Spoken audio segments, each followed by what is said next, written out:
ছদ্মবেশ ধারণে অসামান্য ক্ষমতার অধিকারী রাসবিহারী বসু।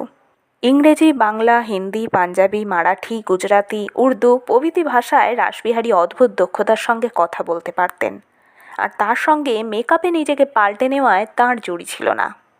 কখনো রান্নার ঠাকুর, কখনো ম্যাথর, পুরোহিত, পাদ্রী, কি নয়, একাধিক দেশি বিদেশি ভাষায় কথা বলতে পারা মানুষটিকে ব্রিটিশ ধরতেই পারেনি কোনো দিন।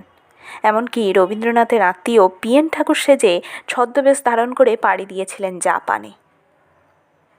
রাসবিহারীর ছদ্মবেশের দক্ষতার কারণে ব্রিটিশ পুলিশ কমিশনার চার্লস টেরগাটও দরাজ সার্টিফিকেট দিয়ে লিখেছিলেন, লোকটা চাইলেই রঙ্গমঞ্চের নামকরা অভিনেতা হতে পারত।